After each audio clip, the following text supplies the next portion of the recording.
زدني علما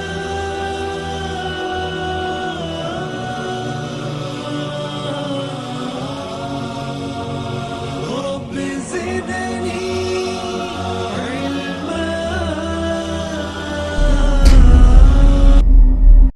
الله لا إله إلا هو الحي القيوم لا تأخذه سنة ولا نوم. قال الله سبحانه وتعالى: فأعوذ بالله من الشيطان الرجيم بسم الله الرحمن الرحيم. الله لا إله إلا هو الحي القيوم لا تأخذه سنة ولا نوم له ما في السماوات وما في الأرض من ذا الذي يشفع عنده إلا بإذنه يعلم ما بين أيديهم وما خلفهم ولا يحيطون بشيء من علمه إلا بما شاء وسع كرسيه السماوات والأرض ولا يؤوده حفظهما وهو العلی العظیم. آیت الکرسی کے متعلق ہماری گفتگو ہوئی تھی گزشتہ نشست میں، جس میں ہم نے آیت الکرسی کی ابتدا سے لے کر لہو ما فی السماوات و ما فی الارض تک کافی باتیں جاننے کی ہم نے کوشش کی تھی. ہم میں سے کوئی اگر بتا سکے کہ کیا باتیں ہوئی تھی اس موقع پر، کوئی ایک آدھ اہم بات اس وقت جو ہماری گفتگو ہوئی تھی اس میں سے کوئی ایک آدھ اہم بات جو آپ نے اب تک نہیں سنی تھی اس میں معلوم ہوئی؟ بہرحال ہم آگے بڑھ جاتے ہیں اس لیے کہ وقت بھی ہمارے پاس کافی نہیں ہے. تو ہم نے ابتدا کی تھی اللہ لا الہ الا هو الحی القیوم سے. اللہ کا جو نام ہے اللہ، اس سے ہم نے ابتدا کیا. اس کے بعد آئی بات کہ لا الہ الا اللہ کی فضیلت کیا ہے، لا الہ الا اللہ کی اہمیت کیا ہے. اب اس کے بعد ہم لوگ پہنچے تھے لا تأخذہ سنۃ ولا نوم کہ اللہ رب العالمین کی ذات تو ایسی الحی اور ایسی القیوم ہے. اللہ تعالیٰ کو وہ زندگی ملی ہے، اللہ رب العالمین کی زندگی تو وہ زندگی ہے کہ جس کے لیے نہ اونگ کا کوئی خدشہ ہے اور نہ نیند کا خدشہ ہے. اب اس کے بعد آج ہمارا جو موضوع ہے اس سے آگے بڑھتے ہوئے من ذا الذی یشفع عندہ الا باذنہ، کہ اللہ رب العالمین کے دربار میں جب اللہ رب العالمین کا یہ مقام، اللہ رب العالمین کی یہ برتری، اللہ رب العالمین کی یہ عظمت کہ اللہ رب العالمین نے ایک کلمے کے لیے یہ ساری کائنات کو وجود میں لایا اور یہ کائنات ختم ہوگی اسی ایک کلمے کے سبب. اور اللہ رب العالمین کی عظمت کو سامنے رکھ کر سوچیں کہ اللہ رب العالمین کہتا ہے کہ وہ تو زندہ ہے، الحی ہے، القیوم ہے، جس کی ذات کی برتری، جس کی ذات کی عظمت یہ ہے کہ نہ اس کو اونگ آتی ہے اور نہ نیند آتی ہے. تو اس رب کے دربار میں کون جرأت کر پائے گا کہ اللہ رب العالمین کے دربار میں کھڑے ہو کر سفارش کر سکے؟ قیامت کے روز کسی کو اس بات کی جرأت تک پیدا نہ ہوگی کہ وہ ٹھہر کر کسی کی سفارش کر سکے. کسی کو اللہ رب العالمین کے دربار میں سفارش کرنے کی ہمت نہیں ہوگی، جرأت نہیں ہوگی. اللہ رب العالمین نے کیا کہا؟ من ذا الذی یشفع عندہ الا باذنہ، کہ اللہ رب العالمین کی اجازت کے بغیر کون جرأت کر پائے گا یا پھر کون اس بات کی ہمت کر پائے گا کہ وہ سفارش کرے گا. اللہ رب العالمین اجازت دے گا قیامت کے روز سفارش کی. سفارش کا معاملہ انتہائی اہم ہے، یہ ہمارے عقیدے سے متعلق ہے. سفارش سے متعلق لوگ کافی گمراہ آج کے اس دور میں بھی اور اس سے پہلے جتنے دور گزرے ہیں تمام ادوار میں سفارش کو لے کر بے شمار لوگ گمراہ ہو چکے ہیں اور آج کے دور میں ہو رہے ہیں. سفارش کے معاملے میں کچھ اصول میں انشاءاللہ آپ کے سامنے بتلاؤں گا. سفارش کی دو قسمیں ہیں. پہلی سفارش وہ ہے جو انسان کے لیے ثابتہ ہے، یعنی جو انسان کو یقیناً فائدہ پہنچائے گی. دوسری سفارش وہ ہے منفیہ، جو بالکل بھی یعنی جائز نہیں ہے، جو ناجائز سفارش ہے.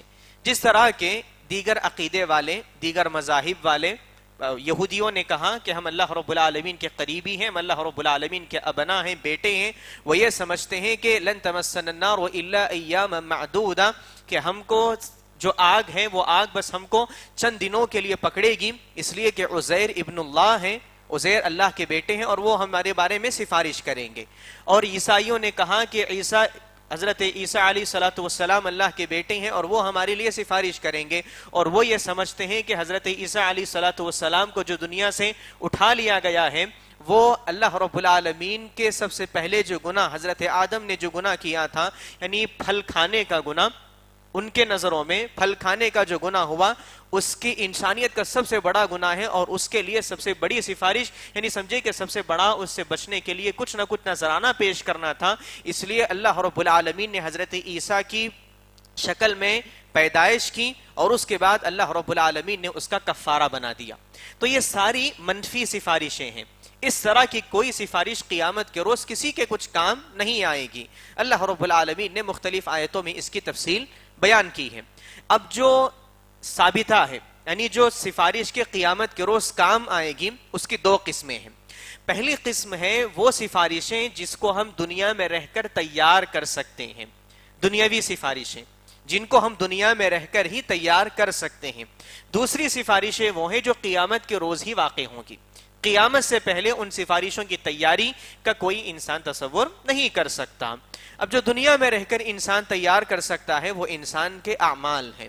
لا الہ الا اللہ انسان کے لیے سفارش کرے گا، قیامت کے روز انسان کو نکالے گا جہنم سے۔ اللہ کے رسول صلی اللہ علیہ وسلم نے احادیث میں الفاظ بیان کیے ہیں، اللہ کے نبی نے کہا کہ روزہ قیامت کے روز اللہ تعالیٰ کے دربار میں سفارش کرے گا، کہے گا اللہ رب العالمین سے کہ منعتہ من الطعام والشراب والشہوہ، کہ اے اللہ رب العالمین میں نے اس بندے کو شہوت سے بچائے رکھا، میں نے اس کو بھوک پیاس سے دن بھر روکے رکھا، فشفعنی فی، لہٰذا تو اس بندے کے حق میں میری سفارش کو قبول فرما۔ تو یہ ہمارے جو اعمال ہیں، ہمارا حج ہے، ہمارے عمرے ہیں، ہماری نیک عبادتیں ہیں، نمازیں ہیں، قرآن مجید کی تلاوت ہیں۔ اللہ کے نبی نے یہاں تک بیان فرمایا کہ سورہ بقرہ اور سورہ آل عمران قیامت کے روز انسان کے حق میں سفارشی بن کر آئیں گے۔ تو یہ ساری چیزیں انسان کے حق میں سفارش بن کر آئیں گی، اور وہ سفارش کی تیاری انسان کو دنیا ہی میں کرنی ہے، انسان کو دنیا ہی میں کرنی۔ ہم اپنے عمل کا سدھاریں گے، ہم اپنے عمل کے ذریعے قیامت کے روز اس بات کی امید کر پائیں گے اللہ رب العالمین سے کہ ہمارے اس عمل کے اخلاص، عمل کی معنویت کے اعتبار سے اللہ رب العالمین اس عمل کی سفارش ہمارے لیے قیامت کے روز قبول فرمائے گا۔ تو یہ پہلی بات ہوئی۔ اب دوسری بات جو سفارشیں کہ قیامت کے روز برپا ہوں گی، ان کے سلسلے میں آپ دو باتیں یاد رکھیں۔ پہلی بات یہ ہے کہ کچھ سفارشیں ایسی ہیں جو صرف اللہ کے نبی کے ساتھ خاص ہیں، کچھ سفارشیں ایسی ہیں جو صرف اللہ کے رسول صلی اللہ علیہ وسلم ہی کر سکتے ہیں، اللہ کے نبی کے علاوہ کوئی اور کو اس بات کی اجازت نہیں دی جائے گی۔ دوسری سفارشیں عام سفارشیں ہیں۔ پہلی سفارش جو اللہ کے نبی کے ساتھ خاص ہے وہ 6 قسم کی سفارشیں ہیں۔ اللہ کے نبی کے ساتھ جو خاص سفارشیں قیامت کے روز اللہ کے نبی کریں گے وہ 6 سفارشیں ہیں۔ ان میں پہلی ان 6 چیزوں کو اچھا آپ ذہن میں رکھیں۔ میں انشاءاللہ یہ 6 چیزیں بیان کرنے کے بعد آپ سے پھر سوال کروں گا، سب لوگوں کو اس کا جواب دینا پڑے گا انشاءاللہ۔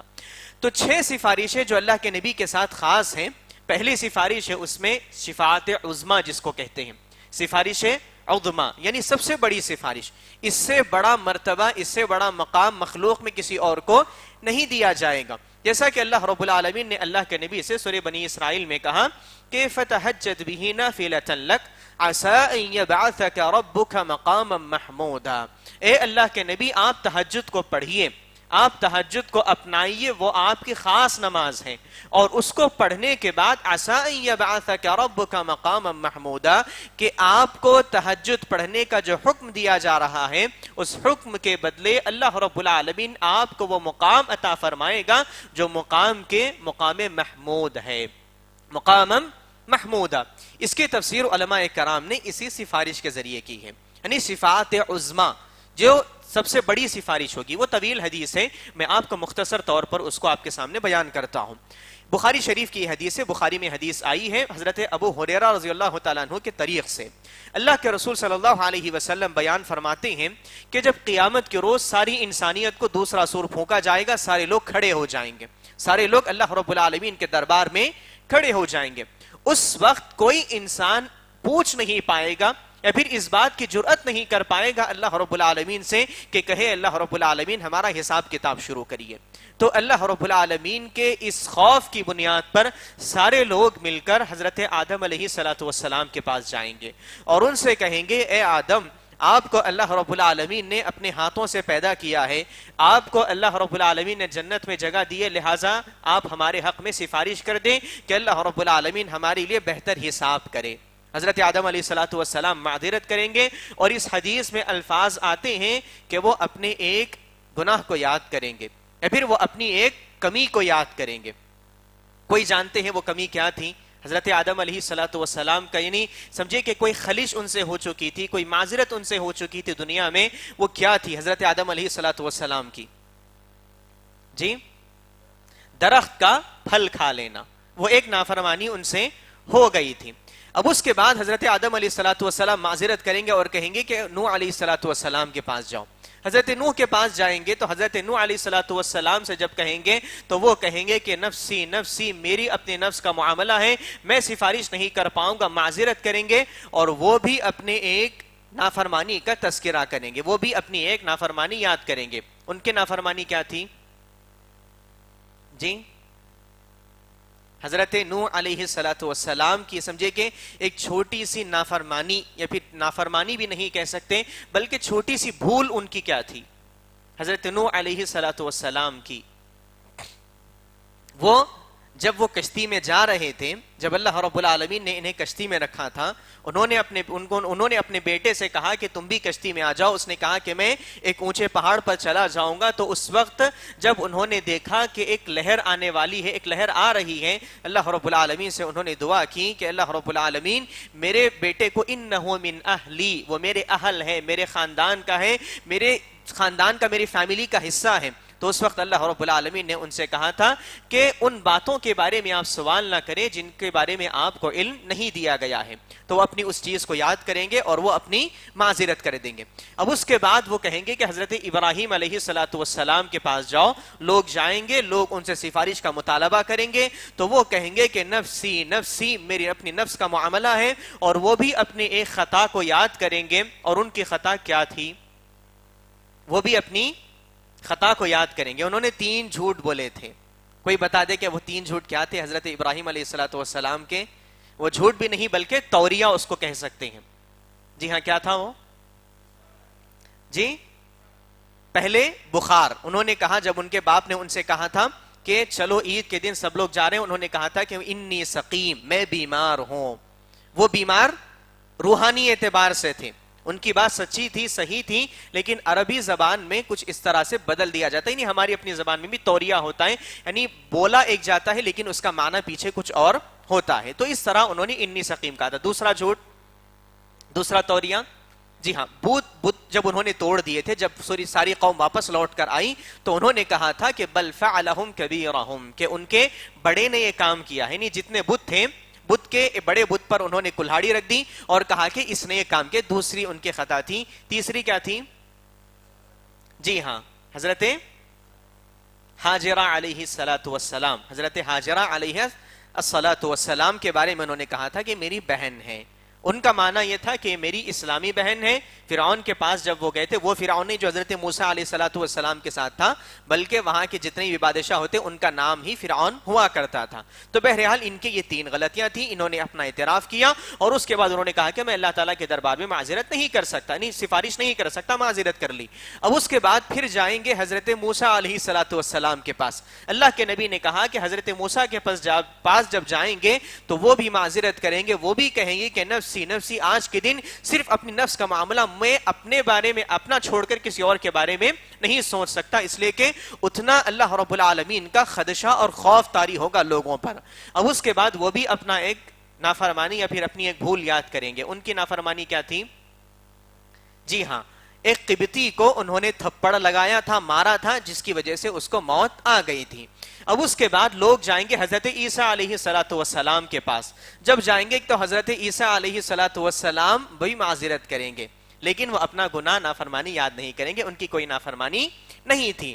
وہ کہیں گے کہ ہم کوئی اس کی یعنی سفارش نہیں کر سکتے، بلکہ جائیں اللہ کے نبی کے پاس، اللہ کے رسول کے پاس جانے کا حکم دیں گے۔ تو اللہ کے نبی کے پاس آئیں گے، لوگ کہیں گے اے اللہ کے نبی سفارش کر دیں، تو اللہ کے نبی کہیں گے کہ انا لہا، میں اس سفارش کا حقدار ہوں، میں اس سفارش کا حقدار ہوں. اور اللہ کے رسول صلی اللہ علیہ وسلم کہتے ہیں, سوچیے آپ اللہ کے نبی کتنے رحم دل ہیں, اللہ کے نبی سجدہ کرتے ہیں, عرش کے نیچے اللہ کے رسول صلی اللہ علیہ وسلم سجدہ کرتے ہیں, اور سجدے میں اللہ کے نبی کہتے ہیں کہ جتنے حمد کے کلمات, جتنے تعریف کے کلمات مجھے آتے ہیں میں وہ پڑھ دوں گا, اور اس موقع پر اللہ رب العالمین کچھ حمد کے کلمات مجھے سکھائے گا جو نہ اس سے پہلے کسی کو معلوم تھے اور نہ اس کے بعد کسی کو معلوم ہوں گے. اللہ کے نبی ان حمد کے کلمات کے ذریعے اللہ تعالیٰ کی تعریف کریں گے. کوئی نہیں جانتا کہ اللہ کے نبی کتنا عرصہ, کتنا وقت اس سجدے میں گزاریں گے. اس کے بعد اللہ رب العالمین کہے گا یا محمد, اللہ رب العالمین کہے گا یا محمد ارفع رأسک وسل تعطا واشفع تشفع. اے اللہ کے نبی آپ اپنا سر اٹھائیے, اللہ کے نبی اپنا سر اٹھائیے, مانگیے ہے جو مانگنا ہے آپ کو عطا کیا جائے گا, سفارش کریے جن کے حق میں کرنا چاہتے آپ کی سفارش کو قبول کیا جائے گا. اور اس کے بعد اللہ کے رسول صلی اللہ علیہ وسلم سفارش کریں گے اپنی امتیوں کے حق میں. ایک حدیث میں یہ بھی آتا ہے, ایک اور حدیث میں آتا ہے کہ اللہ کے رسول صلی اللہ علیہ وسلم حساب کتاب کے شروع کرنے کی سفارش کریں گے, اور اس کے ذریعے اللہ رب العالمین تمام کائنات کا حساب و کتاب شروع کرے گا. اور یہ پہلی سفارش بھی اللہ کے نبی کی صفات عظمیٰ. دوسری سفارش ہے اللہ کے نبی کی اپنے امتیوں کے حق میں. اللہ کے نبی اپنے امتیوں کے حق میں سفارش کریں گے. اللہ کے نبی نے وہ حدیث میں ارشاد فرمایا کہ لِكُلِّ نَبِيٍّ دَعْوَةٌ مُسْتَجَابَةٌ, کہ ہر نبی کے لیے اللہ رب العالمین نے ایک قبول کی جانے والی دعا رکھی تھی. یعنی ہر نبی کو ایک ایسی دعا دی جاتی جس کا قبول ہونا یقیناً تھا, 100% اس کو قبول ہونا ہے, رد ہونے کی بات اس میں نہیں ہے. تو اللہ کے نبی کہتے ہیں کہ میں نے اس کو قیامت کے روز اٹھائے رکھا. وَهِيَ نَائِلَةٌ إِنْ شَاءَ اللَّهُ, اللہ کے نبی کہتے ہیں یقیناً میں قیامت کے روز میں وہ دعا کو اٹھائے رکھا اور قیامت کے روز میں وہ سفارش کی دعا مانگوں گا. وَهِيَ نَائِلَةٌ إِنْ شَاءَ اللَّهُ, اور وہ دعا یقیناً اس کے حق کو ملے گی جو لا یشرک بہ شیئا, اللہ رب العالمین کے ساتھ کسی کو شریک نہیں کرتا. ہر اس آدمی کی اللہ رب العالمین اللہ کے نبی کی سفارش کو قبول کرے گا, اور اللہ کے نبی کی سفارش کے ذریعے ان کے سمجھیے کہ ان کو اہل توحید میں سے اور ان کو اللہ رب العالمین جنت میں سے بنا دے گا. دوسری سفارش ہوئی اللہ کے نبی اپنی امتیوں کے حق میں کریں گے. تیسری سفارش اللہ کے نبی ان کے حق میں کریں گے جن کو بلا حساب و کتاب جنت میں داخل کیا جائے گا, جن کو بلا حساب و کتاب جنت میں داخل کیا جائے گا. اسی حدیث میں اللہ رب العالمین آگے بات وہی ارشاد فرماتا ہے کہ اللہ رب العالمین کہتا ہے کہ آپ من لا حساب, کہ جن کا کوئی حساب و کتاب نہیں ان کو اپنی امتیوں میں سے نکالیے. اللہ کے نبی نکالیں گے اور ان کو جنت میں داخل کر دیا جائے گا. چوتھی سفارش ہے اللہ کے نبی کی ان کے حق میں جو اہل عرفات میں سے ہوں گے, جو عرفات پہ کھڑے رہنے والوں میں سے ہوں گے, جن کی نیکیاں اور برائیاں برابر ہو جائیں گی, جن کی نیکیاں اور برائیاں برابر ہو جائیں گی. یعنی جب جنتی جنت میں اور جہنمی جہنم میں چلے جائیں گے, اور جب عرفات والے جو اصحاب الاعراف جو ہوں گے, عرفات میں جو ہوں گے جہاں سے جنت بھی نظر آتی ہے اور جہنم بھی نظر آتی ہے, وہاں پر رہنے والے جو جنت کے مزے بھی دیکھیں گے, جہنم کے عذابات بھی دیکھیں گے, لیکن نہ اس میں جا سکتے اور نہ اس میں جا سکتے. تو اللہ کے رسول صلی اللہ علیہ وسلم ان کے حق میں سفارش کریں گے, اور اللہ کے نبی کی سفارش کے ذریعے ان کو جنت میں داخل کر دیا جائے گا. یہ چوتھی اللہ کے نبی کی سفارش ہوئی جو اللہ کے نبی کے ساتھ خاص ہے. پانچویں سفارش ہے اللہ کے رسول صلی اللہ علیہ وسلم کی جنتیوں کے حق میں. یعنی اللہ کے رسول صلی اللہ علیہ وسلم اہل جنت کے حق میں سفارش کریں گے. جب اللہ کے رسول صلی اللہ علیہ وسلم کہتے ہیں کہ جب وہ جائیں گے جنت کے دروازے کے پاس کھڑے ہوں گے اور آواز دیں گے تو جنت کا داروغہ پوچھے گا کہ کون ہے, تو اللہ کے نبی اپنا نام کہیں گے کہ محمد ہیں. تو اللہ کے رسول صلی اللہ علیہ وسلم کے نام کے سننے کے بعد وہ کہتا ہے کہ مجھے حکم دیا گیا تھا کہ اس نام سے پہلے کسی کے نام پر جنت کا دروازہ نہ کھلے. یعنی اللہ کے رسول صلی اللہ علیہ وسلم کے نام ہی کے ساتھ جنت کا دروازہ کھولا جائے گا, اور اللہ کے نبی کے نام ہی کے ساتھ جب جنت کا دروازہ کھلے گا تو اس کے بعد پھر سارے جنتی جنت میں داخل کیے جائیں گے. یہ جنتیوں کے حق میں پہلی سفارش. دوسری سفارش ان کے حق میں جن کے درجات بھی بلند کیے جائیں گے.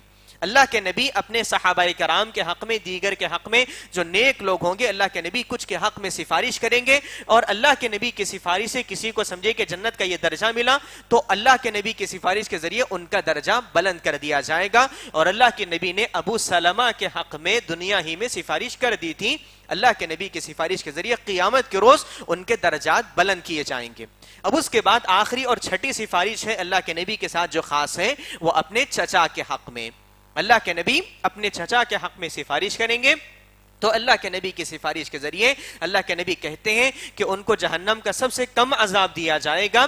یغلی منہ دماغو، ان کے پیروں کے نیچے آگ رکھی جائے گی، انگارے رکھے جائیں گے، جس کی وجہ سے یغلی منہ دماغو کہ ان کا دماغ بھی ہانڈی کی طرح پک رہا ہوگا. یہ اپنے چچا کے حق میں اللہ کے نبی سفارش کریں گے. یہ 6 قسم کی سفارشیں ہوئی. پہلی سفارش کون سی ہے اس میں؟ جی شفاعت عظمی. دوسری سفارش اپنی امت کے لیے، خاص اپنی امت کے لیے کریں گے. تیسری جی بغیر حساب کتاب کے جن کو جنت میں داخل کیا جائے گا.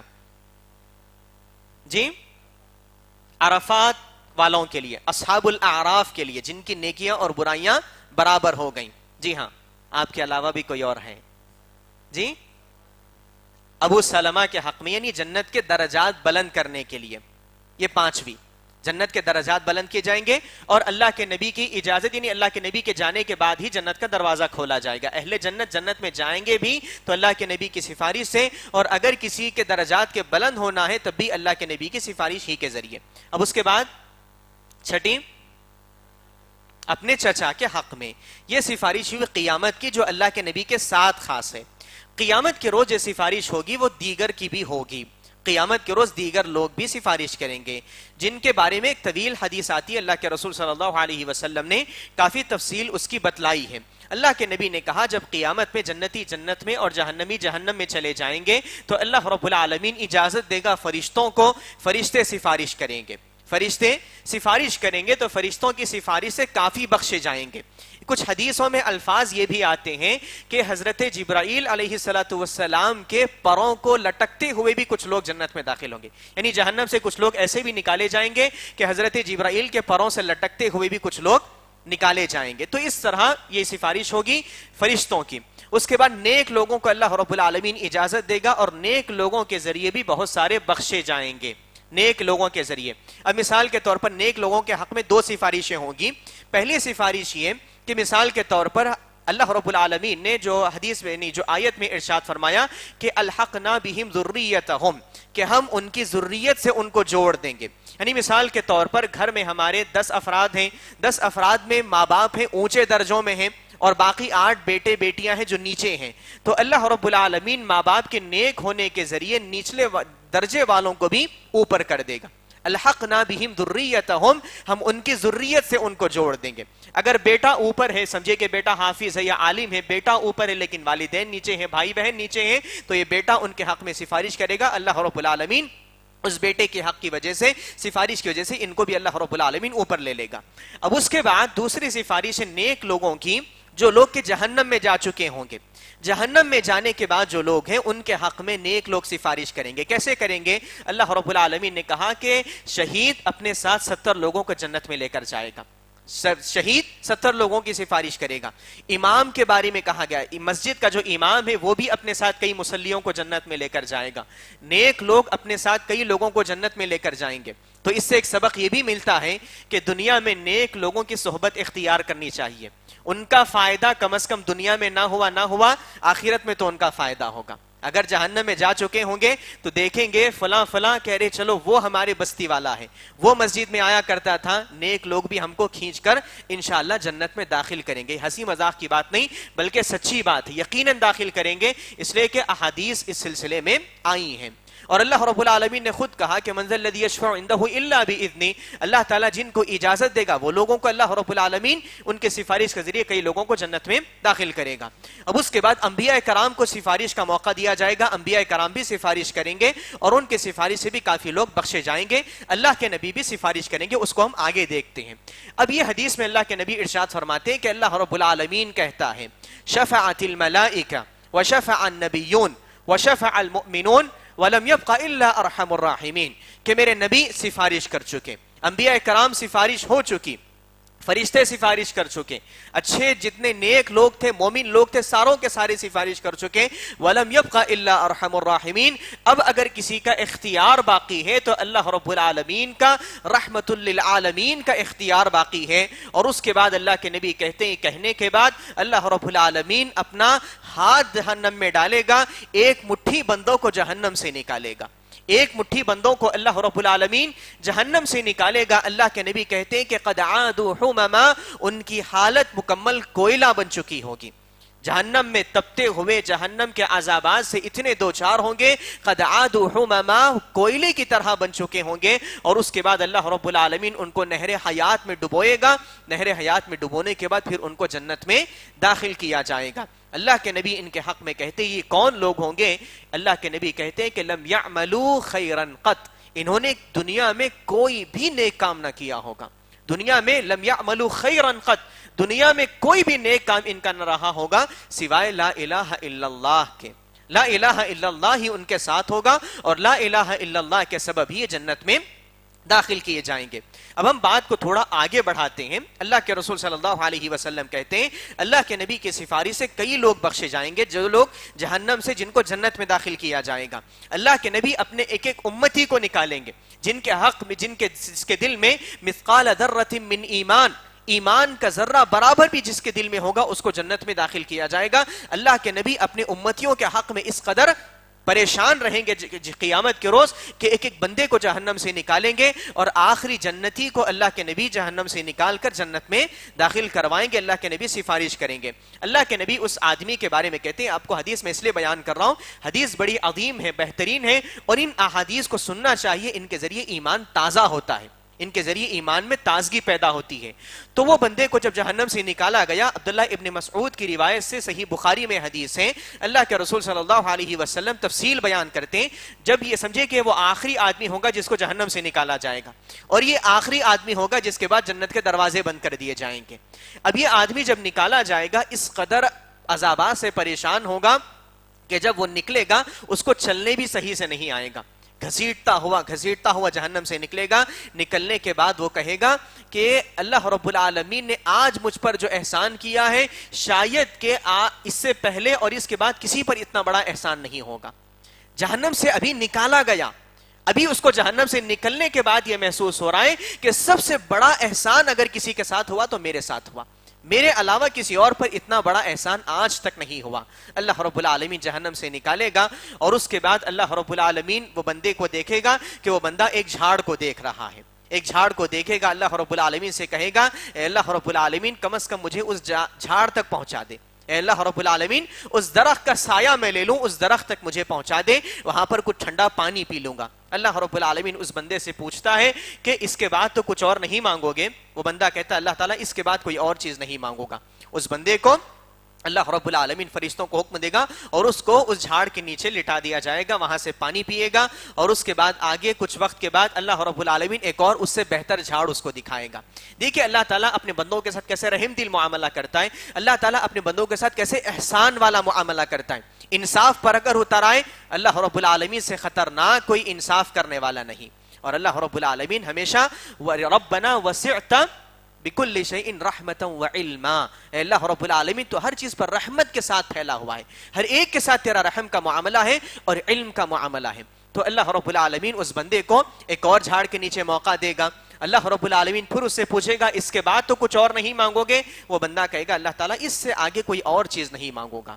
تو اس کے بعد پھر وہ دیکھے گا کہ جنت کے دروازے کے سامنے ایک جھاڑ ہے، اس سے بہترین اس کا سایہ ہے، اس سے بہترین خوشبو اس کے پاس آ رہی ہے، اس سے بہترین پھل اس کے پاس ہے اور اس چشمے کا اس سے بہترین پانی نظر آ رہا ہے. پھر اللہ رب العالمین سے کہے گا، اللہ رب العالمین کہے گا تم نے ابھی وعدہ کیا تھا کہ اس کے بعد کچھ نہیں مانگوں گا. تو وہ بندہ کہے گا اللہ تعالیٰ یہ آخری نعمت ہے، اس کے بعد کوئی اور چیز نہیں مانگوں گا. تو اللہ رب العالمین پھر اس کو اس جھاڑ کے نیچے لٹانے کا موقع دے گا. وہ بندہ اس کے جھاڑ کے نیچے لیٹے گا، وہاں کا پانی پیے گا. اب اس کے بعد اللہ رب العالمین جنتیوں کی گپ شپ اس کو سنائے گا، جنتیوں کی آواز اس کو معلوم ہوگی، جنتیوں کی بات چیت وہ سنے گا. دیکھے گا کہ جنتی کتنے جنت کے مزے لوٹ رہے ہیں، ان کی بات چیت یعنی کتنی سلامتی. اللہ رب العالمین نے جیسے کہا کہ وہ جنتی سلامتی والی بات کہیں گے، ایک دوسرے کو سلام کر رہے ہیں، اتنی اچھی باتیں جب وہ سنے گا تو اللہ رب العالمین سے کہے گا اللہ رب العالمین کم از کم ایک مرتبہ بس جنت میں مجھے داخل کر دے، بس دیکھ کر واپس آ جاؤں گا، بس جنت میں داخل کر دے، ایک مرتبہ ایک لمحے کے لیے مجھے جنت میں داخل کر دے. اللہ رب العالمین اس سے کہے گا ابھی تو نے وعدہ کیا تھا کہ اس کے آگے کچھ نہیں مانگوں گا. تو وہ بندہ کہے گا اللہ تعالیٰ اس سے آگے کچھ اور چیز نہیں مانگوں گا. تو اللہ رب العالمین اس کو جنت میں داخل کرے گا. جنت میں داخل ہونے کے بعد اللہ رب العالمین اس سے کہے گا کہ یہ جنت تمہاری ہے، یہ جنت تمہاری ہے. یہ عبداللہ ابن مسعود کی روایت سے. ابو سعید خدری کی روایت سے ایک اور روایت آتی ہے جس میں اللہ کے نبی نے آگے تفصیل بیان کی ہے. آگے تفصیل میں یہ ہے کہ جب وہ جنتی دیکھے گا کہ جنت میں مکمل جگہ فل ہو چکی ہے, جنت میں جتنے اپارٹمنٹس ہیں, جتنی جنتیں ہیں, ساری کی ساری بھر چکی ہیں, ختم ہو چکی ہیں. تو اب یہ جب بندہ دیکھے گا, اللہ تعالیٰ سے کہے گا اللہ رب العالمین ساری جنت بھر چکی, میرے لیے کیا جگہ ہے؟ آپ نے کہا کہ میں جنت میں ہمیشہ کے لیے داخل ہو گیا, تو میرے لیے کوئی ٹھکانہ, میرے لیے کوئی جگہ؟ تو اللہ رب العالمین کہے گا دنیا میں جو کیا کیا تیرے ارمان تھے, بندہ اپنے ارمان گنائے گا, اللہ تعالیٰ یہ میرا ارمان تھا, یہ میری خواہش تھی. اللہ رب العالمین کہے گا تیرے سارے ارمان پورے کیے جائیں گے. دنیا میں جتنی دنیا تھی, آسمان و زمین اتنی برابر دنیا تجھے, جنت تجھے عطا کی جائے گی. جتنی دنیا ہے ایک چھوٹی سی جگہ نہیں, بلکہ ساری دنیا, آسمان و زمین جتنی بڑی دنیا ہے اتنی بڑی تجھے جنت عطا کی جائے گی.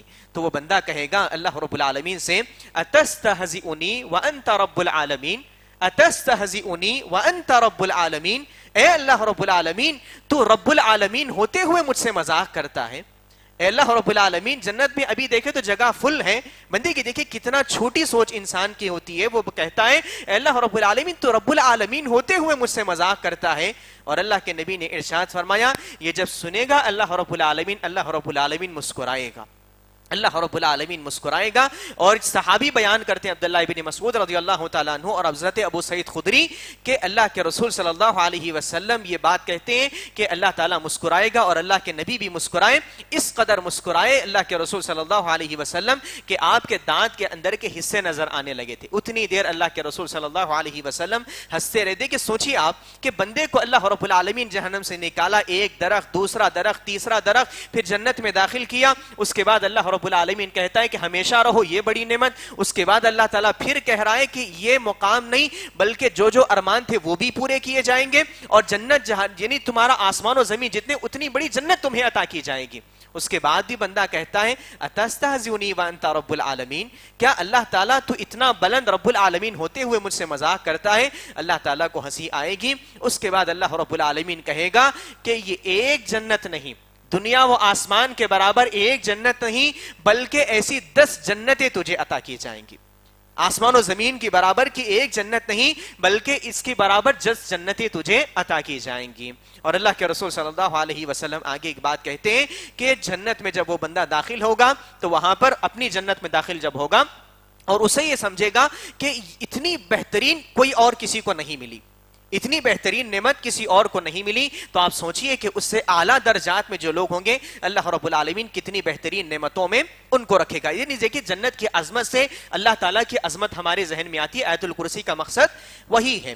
تو جب یہ جنت میں داخل ہوگا تو دو حوریں اس کا انتظار کریں گی, اور کم سے کم جنتی کو 2 حوریں عطا کی جائیں گی, اس سے کم کسی کو عطا نہیں کیا جائے گا. 2 حوریں عطا کی جائیں گی اور وہ حوریں کہیں گی, اللہ کے نبی نے احادیث میں الفاظ آئے اللہ کے نبی نے کہا, وہ کہیں گے اللہ رب العالمین سے کہ تبارک الذی احیانا لک, کہ پاک باز ہے وہ ذات جس نے تمہارے لیے ہم کو آج تک زندہ رکھا, تمہارے آنے کے لیے ہم کو زندہ رکھا اور ہمارے لیے تم کو زندہ رکھا. وہ اللہ رب العالمین کی بڑائی اور کبریائی بیان کریں گے اور اس کے بعد وہ بندہ جنت میں داخل ہو جائے گا. تو یہ آخری جنتی ہے جس کی سفارش قبول کی جائے گی.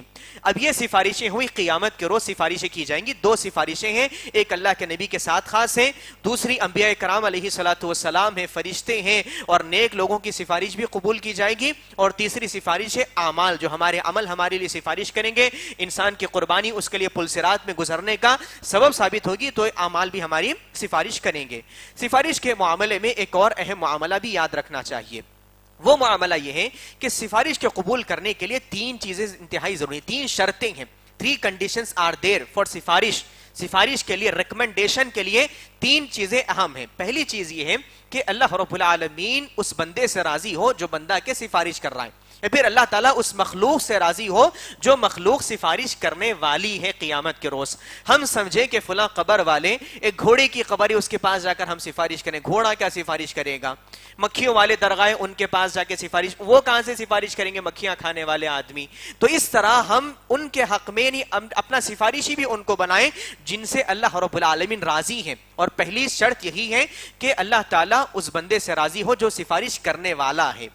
دوسری شرط یہ ہے کہ جس کے حق میں سفارش کریں گے ان کا بھی اللہ تعالیٰ سے راضی ہونا ضروری ہے، یعنی اللہ تعالیٰ ان سے بھی راضی ہو جن کے حق میں سفارش کریں گے۔ امام تو نیک ہے لیکن اس کے بھائی خراب ہیں، ایک بندہ تو نیک ہے لیکن اس کا بھائی مرتد ہو چکا ہے، اسلام سے خارج ہو چکا ہے، اس کی بہن مرتد ہو چکی ہے، اس کی سفارش قبول نہیں کی جائے گی، اللہ رب العالمین سفارش قبول نہیں کرے گا۔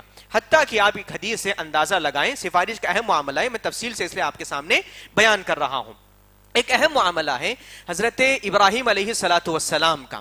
اب دیکھیں حضرت ابراہیم علیہ السلام کا معاملہ کیا ہے، اللہ کے رب العالمین نے ان کو اولو العزم من الرسل میں رکھا ہے، 5 انبیاء کرام جن کو بہت بلند مقام ہے، اللہ کے نبی اور دیگر 4 انبیاء کرام علیہ السلام، حضرت موسیٰ ہے، حضرت عیسیٰ علیہ السلام، حضرت ابراہیم ہے، اللہ کے رسول صلی اللہ علیہ وسلم ہے، اور ایک کون سے نبی ہیں اس میں؟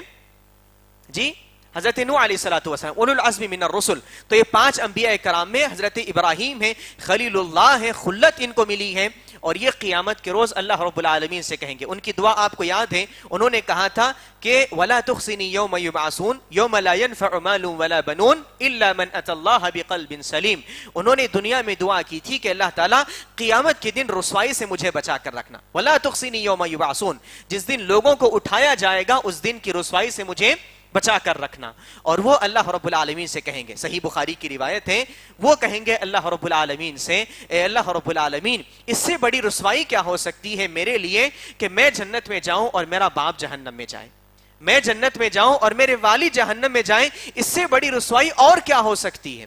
تو اللہ رب العالمین، دیکھیے حضرت ابراہیم ہے، اپنے باپ کے حق میں سفارش کر رہے ہیں، اور باپ سے جب وہ ملاقات کریں گے، کافی طویل حدیث ہے، اللہ کے نبی کہتے ہیں جب ان کی ملاقات ہوگی تو باپ سے کہیں گے وہ کہ میں نے آپ کو دنیا میں کہا تھا کہ میری نافرمانی مت کرو، تو وہ کہیں گے کہ آج کے دن میں تمہاری نافرمانی نہیں کروں گا، الیوم لا اعصیک، آج کے دن میں تمہاری نافرمانی نہیں کروں گا۔ تو اس طرح وہ کہیں گے اللہ رب العالمین سے سفارش کے طور پر، اللہ تعالیٰ میں نے تجھ سے دعا کی تھی اور اس سے بڑی رسوائی کیا ہو سکتی ہے؟ تو اللہ رب العالمین کہے گا کہ جنت کو کافروں پر اور مشرکوں پر حرام کر دیا گیا ہے، جنت کو مشرکوں اور کافروں پر حرام کر دیا گیا ہے، اور اللہ رب العالمین ان کو سمجھے کہ اسی وقت ان کے چہرے کو مسح کر دیا جائے گا۔ اللہ کے نبی کے حدیث میں الفاظ آتے ہیں کہ ان کے چہرے کو مسح کر دیا جائے گا، اپنے باپ کو جب پلٹ کر دیکھیں گے تو باپ نہیں نظر آئے گا، نیچے خون نظر آئے گا، اور ان کے چہرے کو دیکھیں گے تو بالکل پہچان نہیں پائیں گے، اور اس کے بعد اللہ رب العالمین حکم دے گا اور ان کو جہنم میں داخل کر دیا جائے گا۔ تو دیکھیے آپ کے حضرت ابراہیم علیہ السلام اتنے بلند ہونے کے باوجود بھی ان کی سفارش قبول نہیں ہوئی۔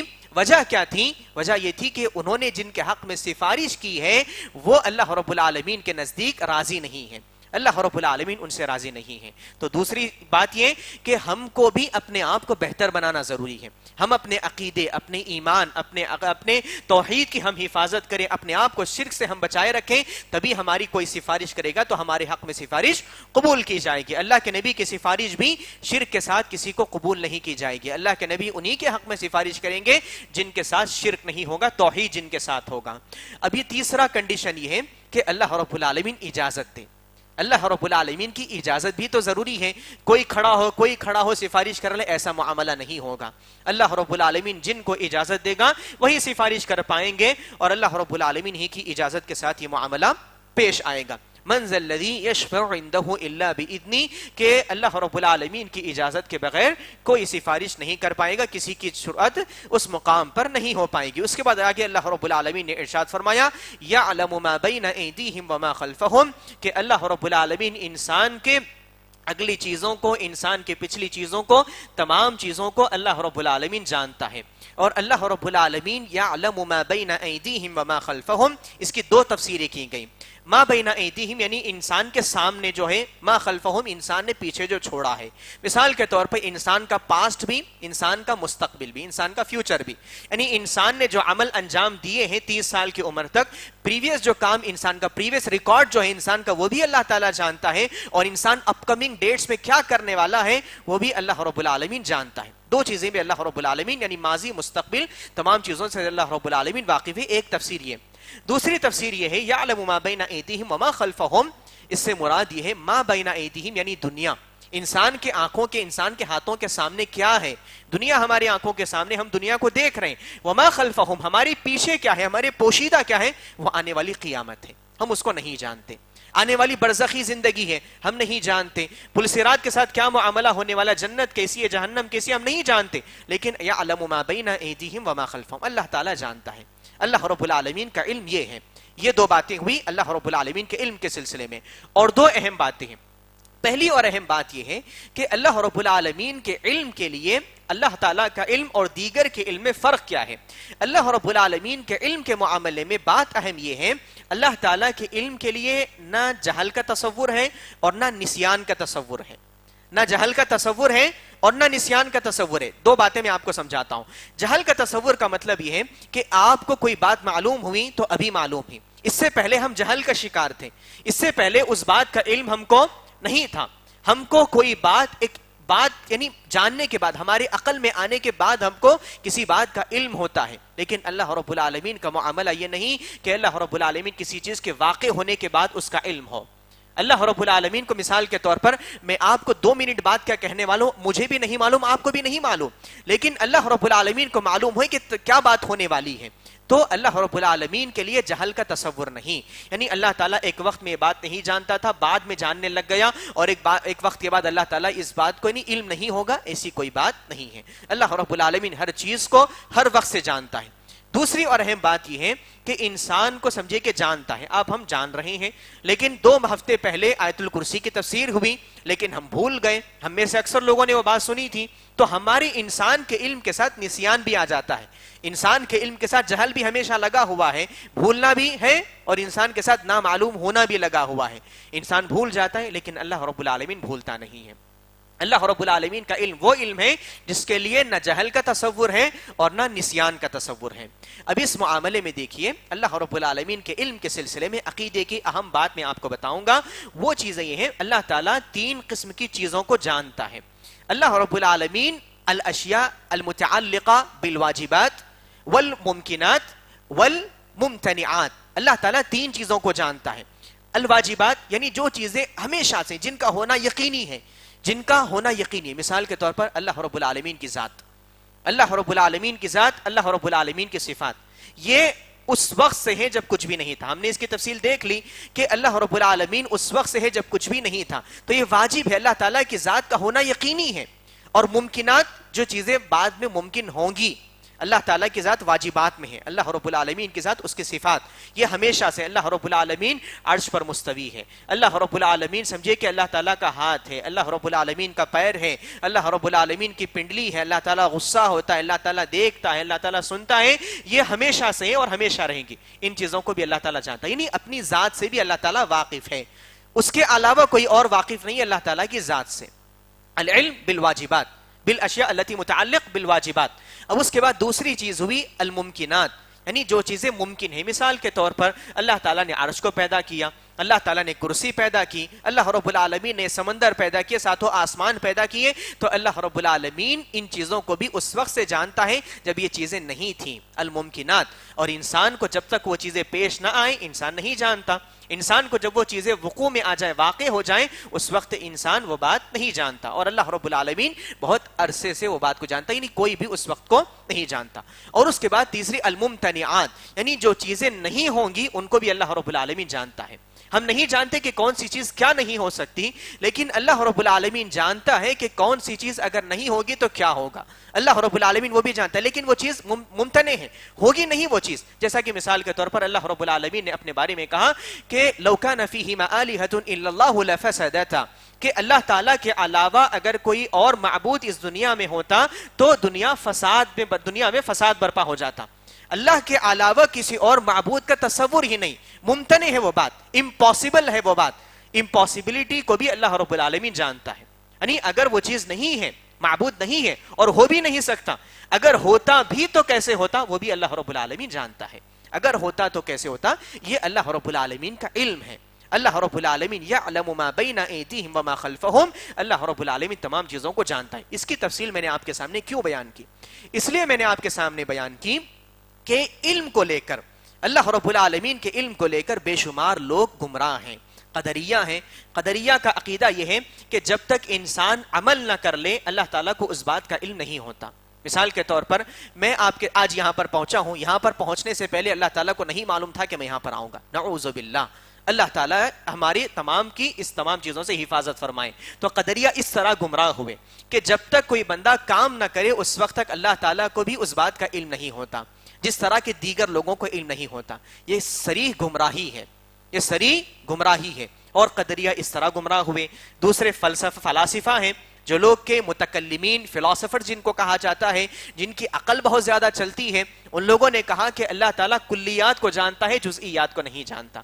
مثال کے طور پر وہی بات ہوئی, انہوں نے کہا کہ اللہ تعالیٰ انسان کی کلی چیزوں کو جانتا ہے. مثال کے طور پر انسان کب پیدا ہوگا, انسان کب مرے گا, انسان کب شادی کرے گا, یہ چیزوں کو اللہ تعالیٰ جانتا ہے. لیکن اللہ رب العالمین جزئیات کو نہیں جانتا. مثال کے طور پر انسان کیا آج کے دن کیا کھانے والا ہے, کتنا کھانے والا ہے, کیسے کھانے والا ہے, کس وقت کھانے والا ہے, یہ اللہ تعالیٰ نہیں جانتا.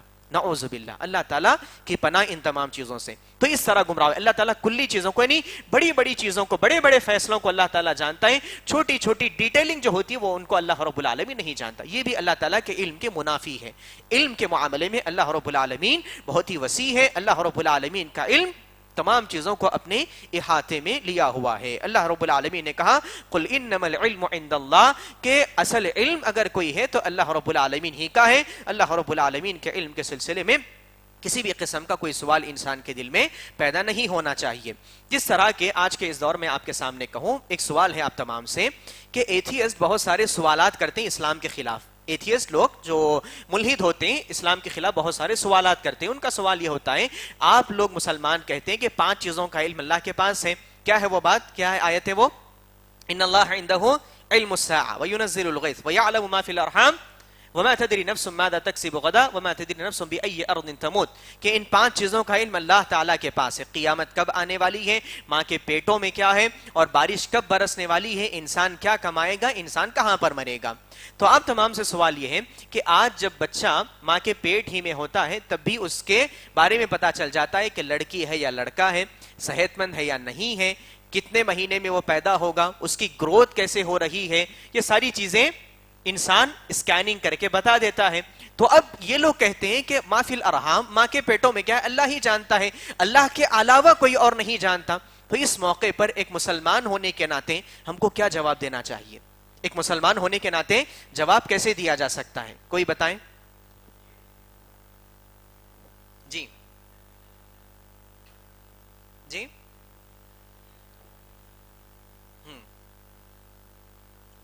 ما فی الارحام, ماں کے پیٹ میں کیا ہے, کون ہے وہ نہیں, من نہیں ہے, ماں کیا ہے, یعنی وہ پیدا ہے, بچہ ہے, مرا ہوا نکلے گا.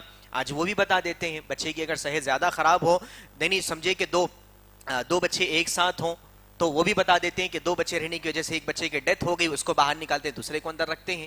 تو اس طرح ہم کیسے جواب دے سکتے ہیں ان کا؟ بہت اہم معاملہ ہے. علمی بنیاد پر جواب دینا, جذبات کی بنیاد پر جواب نہیں دیا جا سکتا.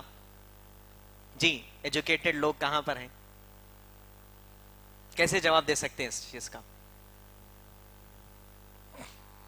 اس کا جواب ہم دے سکتے ہیں انشاءاللہ اس طرح کہ یعلم ما فی الارحام, اللہ رب العالمین ہی جانتا ہے ماں کے پیٹوں میں کیا ہے. اللہ رب العالمین 2 طرح سے جانتا ہے, ایک انسان کو جسمانی اعتبار سے بھی, دوسرا انسان کو روحانی اعتبار سے بھی.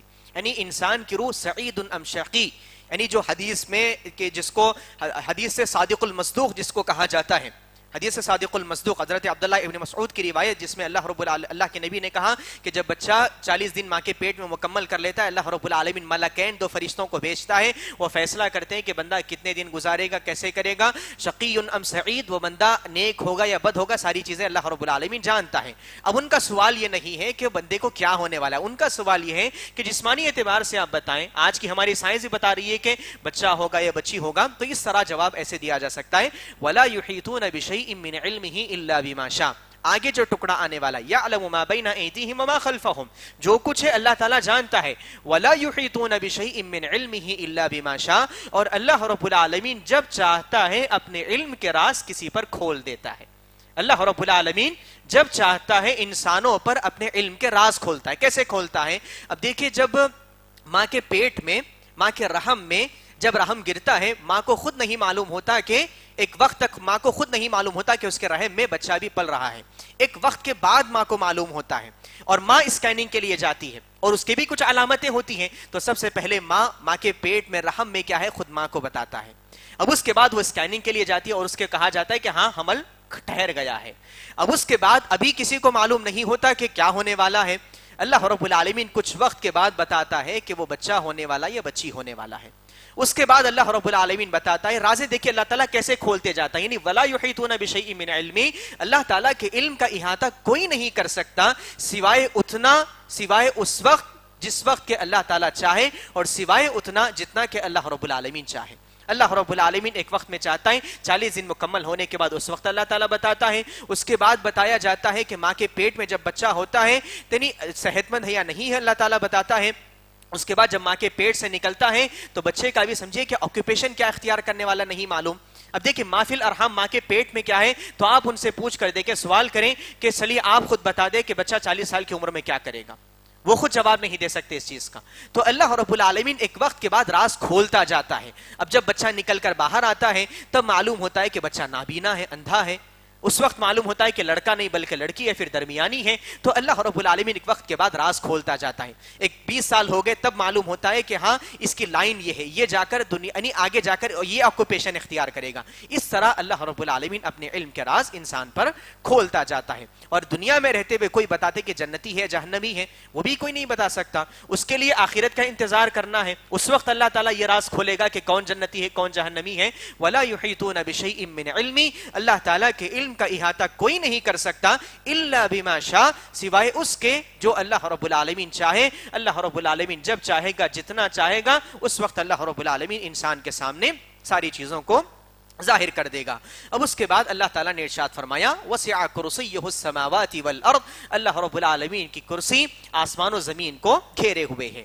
وسع کرسیہ السماوات والارض, اللہ تعالیٰ کی کرسی آسمان و زمین کو اپنے احاطے میں لیے ہوئے ہیں. اب تمام سے سوال یہ ہے کہ اللہ رب العالمین کی اس کرسی سے مراد کیا ہے؟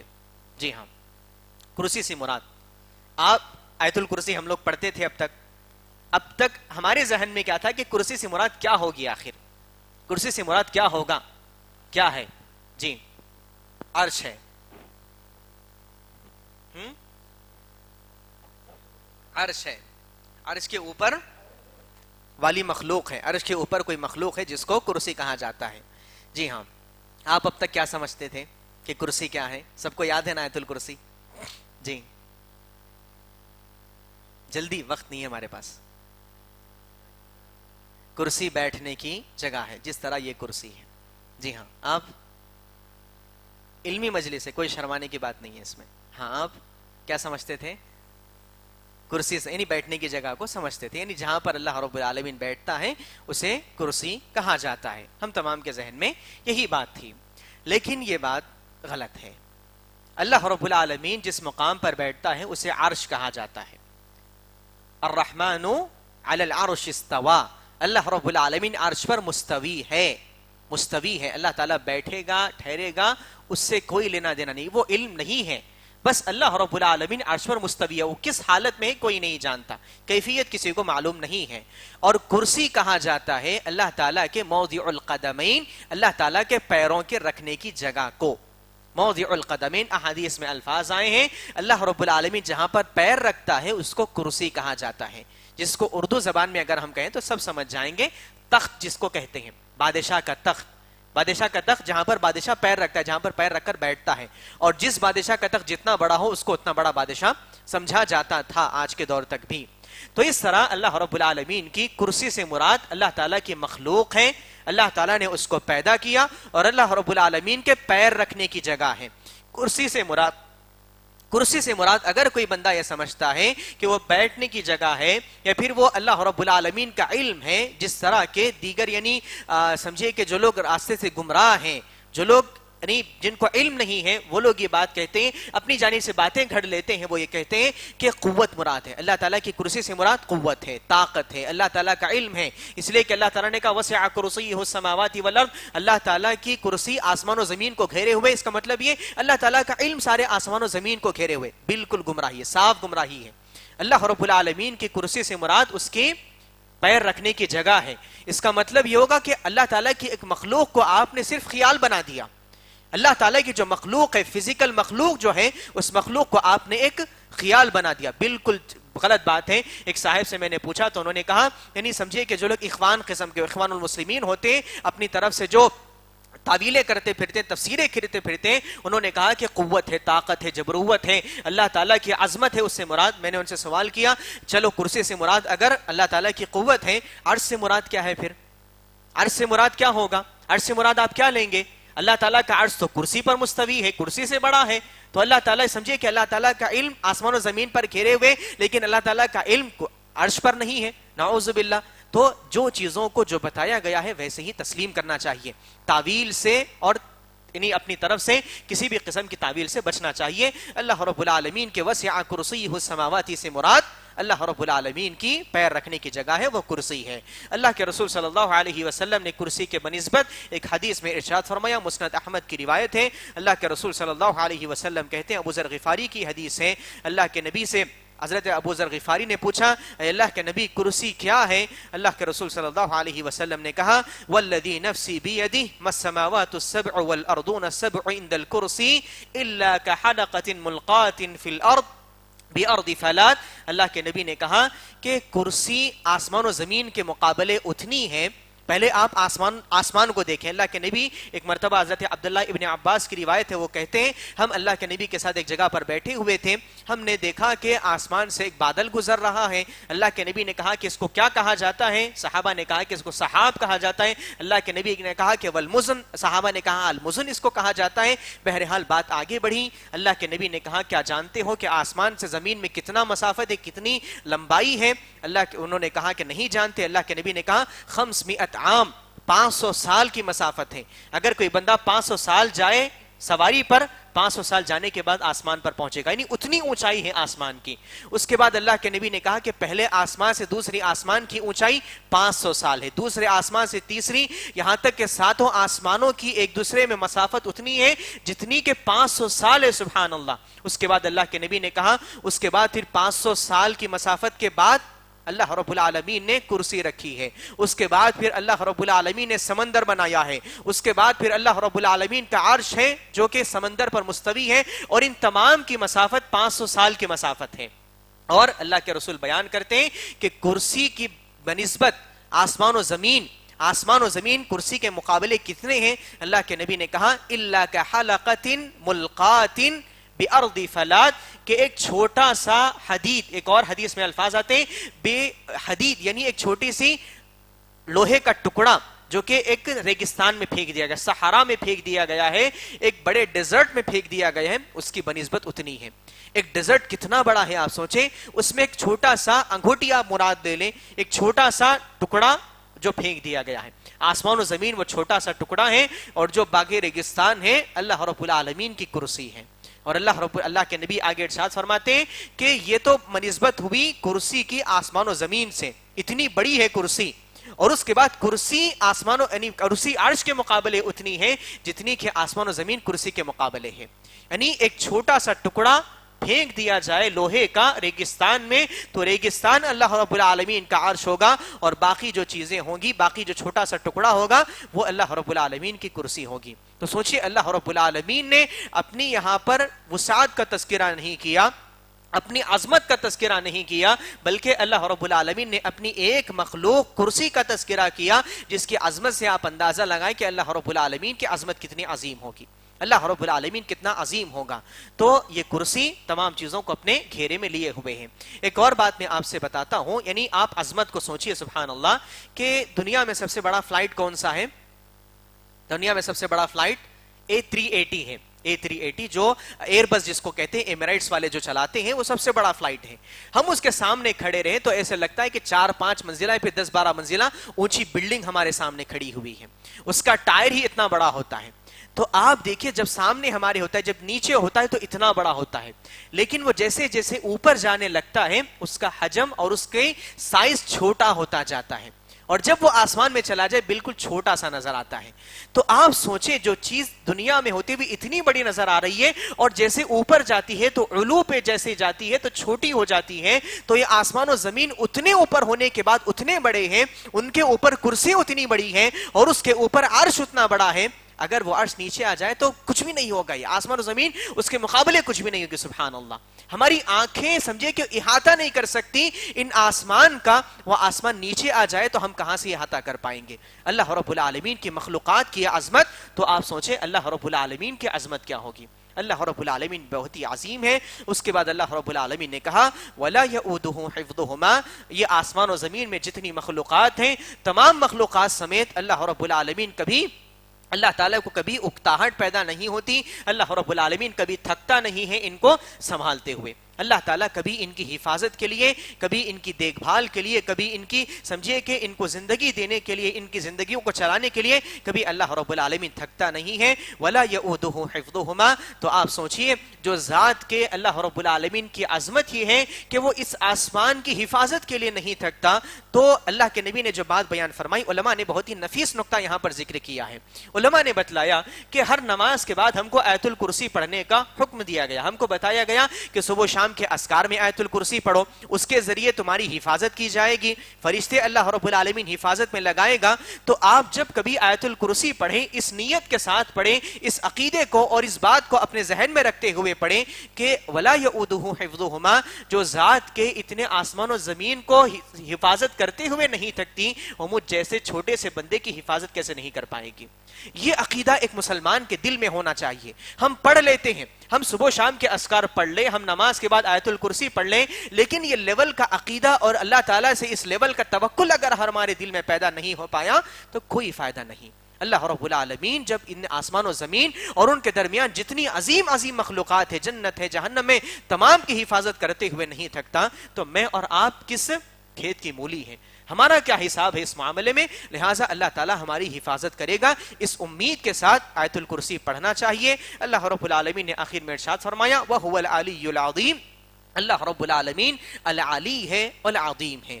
اللہ رب العالمین بہت ہی بلند ہے اور اللہ رب العالمین بہت ہی عظیم ہے. اللہ تعالیٰ عظمت والا ہے. اللہ رب العالمین کے اس علو کو تین طرح علماء کرام نے بیان کیا. اللہ تعالیٰ مکان کے اعتبار سے بھی علی ہے, قدرت کے اعتبار سے بھی علی ہے, اور قہر کے اعتبار سے بھی علی ہے. مکانن, قدرتن و قہرن, تین اعتبارات سے بھی اللہ رب العالمین العلی ہے. مکان کے طور پر سب سے اونچی جگہ کون ہے؟ اللہ رب العالمین ہے, اس سے اونچا کوئی اور نہیں ہے. مکان کے اعتبار سے سب سے علو اللہ رب العالمین کے لیے ہے, اور قدرت کے اعتبار سے سب سے بڑی قدرت کس کی ہے؟ اللہ کے علاوہ کسی اور کی نہیں. اللہ رب العالمین کی قدرت تمام چیزوں کو گھیرے میں لیے ہوئے ہیں, قدرت کے اعتبار سے اور قہر کے اعتبار سے, غصے کے اعتبار سے, اپنی مخلوقات پر اپنے فیصلے کو رکھنے کے اعتبار سے. اس کا مطلب ہی نہیں کہ اللہ تعالیٰ سب سے اونچا ہے لیکن کوئی اور جائے اللہ تعالیٰ کے فیصلے میں کوئی اور چینج کر سکے. قہر کے اعتبار سے بھی اللہ رب العالمین سب سے علی ہے, سب سے عظیم ہے. اللہ رب العالمین نے آیت الکرسی میں ہم تمام کو اس بات کا سبق دیا. سب سے آخری بات میں آپ کے سامنے بتاتا ہوں, اس آیت میں اللہ رب العالمین نے اپنی عظمت کا تذکرہ کیا, اور آپ دیکھیں اللہ رب العالمین نے ہم تمام کو علو کے لیے پیدا کیا. اللہ رب العالمین العلی ہے اور ہم تمام کو چاہتا ہے کہ ہم اعلیٰ ہوں. اللہ رب العالمین نے کہا وَلَا تَحِنُوا وَلَا تَحْزَنُوا وَأَنْتُمُ الْأَعْلَوْنَ, تم یقیناً علو تم کو دیا جائے گا, اونچائی تم کو دی جائے گی. اونچائی کس معنی میں دی جائے گی؟ تم کو جنت عطا کی جائے گی. اللہ کے نبی نے کہا, ارشاد فرمایا کہ تم اذا سألتم اللہ الجنہ فاسألوا الفردوس, کہ تم جب کبھی دعا مانگو جنت الفردوس اللہ سے مانگو. وجہ کیا ہے کہ فإنها اعلی الجنہ وأوسطها, اس لیے کہ جو فردوس ہے جنت کے سب سے درمیان میں ہے اور سب سے اونچی جگہ ہے. اللہ کے نبی نے کہا کہ اس کے جو چھت ہے اللہ رب العالمین کا عرش ہے. ایک اور حدیث میں الفاظ آتے ہیں منہا تخرج انہار الجنہ, کہ جو عرش اللہ رب العالمین کا جو فردوس ہے وہاں سے اللہ رب العالمین جنت کی نہروں کو نکالتا ہے. سبحان اللہ. تو اللہ رب العالمین چاہتا ہے کہ ہر انسان جنت الفردوس پائے. اعلیٰ مقام کے لیے اللہ رب العالمین نے ہم کو پیدا کیا ہے, اور پیدا کرنے کے بعد اللہ رب العالمین نے کہا, سورہ 3 آپ پڑھیں, اللہ تعالیٰ نے کہا والتین والزیتون وطور سینین وہذا البلد الامین لقد خلقنا الانسان فی احسن تقویم, یقیناً ہم نے انسان کو بہت ہی بہترین کے لیے پیدا کیا تھا, ہر اعتبار سے بہترین, پیدائش کے اعتبار سے بہترین, مخلوق کے اعتبار سے بہترین, انجام کے اعتبار سے بہترین, ہر اعتبار سے ہم نے اس کو بہترین پیدا کیا. لقد خلقنا الانسان فی احسن تقویم, بہترین سمجھے کہ پوائنٹ آف ویو سے ہم نے انسان کو تیار کیا. اس کے بعد معاملہ کیا ہوا؟ اسفل سافلین کی طرف اللہ تعالیٰ نے ہم کو بھیج دیا. لقد خلقنا الانسان فی احسن تقویم ثم رددناہ الی اسفل سافلین. تم کو سب سے نچلی جگہ، سب سے بدترین جگہ یعنی دنیا میں بھیج دیا گیا. اب اللہ رب العالمین کا علو اس بندے کو ملے گا جو کہ آیتیں پڑھی گئی. بھائی نے جو آیتیں پڑھی اس میں اللہ رب العالمین نے کہا یرفع اللہ الذین آمنوا منکم والذین اوتوا العلم درجات. یقیناً اللہ رب العالمین کی رفعتیں، اللہ رب العالمین انہی لوگوں کو اوپر اٹھائے گا. ہم پیدا کیے گئے اعلیٰ کے لیے، علو جنت کے لیے. ہم کو بھیج دیا گیا سب سے بدترین جگہ، سب سے نچلے دنیا میں، اور واپس لوٹ کر وہی اوپر جا پائے گا جو ایمان والا ہوگا. یرفع اللہ الذین آمنوا منکم، ایمان والا، والذین اوتوا العلم درجات، اور جو لوگ کہ علم حاصل کرنے والے ہیں، علم کی جستجو رکھنے والے ہیں، علمی مجالس میں بیٹھتے ہیں اور اپنے کو اپنے آپ میں جب وقت ملتا ہے علم سے اپنے آپ کو جوڑتے ہیں، تو یقیناً وہی لوگ اوپر جائیں گے. اور ہم کو پیدا کیا گیا اونچائی کے لیے ہے، تو یقیناً اللہ رب العالمین کی اونچائی پر ہم یقیناً جانے کی ہم کوشش کریں. اللہ تعالیٰ نے جہاں ہمارے لیے پیدائش رکھی ہے، اللہ رب العالمین سے دعا ہے کہ اللہ رب العالمین آیت الکرسی کے مطالب کو، اس کے خزانوں کو سمجھنے کی توفیق عطا فرما. اللہ رب العالمین تو نے جتنا علم دیا تھا اس کے مطابق اللہ رب العالمین بیان کرنے کی ہم کو توفیق ہوئی، وہی ہم نے بیان کیا. اللہ رب العالمین بیان کرنے میں جو کوئی بھی تقصیر، جو کوئی بھی تنقیص باقی رہ گئی، اللہ رب العالمین تمام چیزوں کو تو معاف فرما. اللہ تعالیٰ جانے انجانے میں زبان سے جو الفاظ نکلے، اللہ رب العالمین اگر کچھ الفاظ سے تیری عظمت میں کمی واقع ہوئی تو اللہ رب العالمین تمام تجھ سے پناہ طلب کرتے ہیں. اللہ رب العالمین ہم کو کلمات و عطا کرنا جس کے ذریعے ہم تیری عظمت بیان کر سکیں. اللہ رب العالمین ہم تمام کی حفاظت فرما. آمین. وآخر دعوانا ان الحمدللہ رب العالمین والسلام علیکم ورحمۃ اللہ وبرکاتہ. مزید علماء اور مقررین کے بیانات سننے کے لیے ہمارے YouTube چینل کو سبسکرائب کیجیے. جزاک اللہ.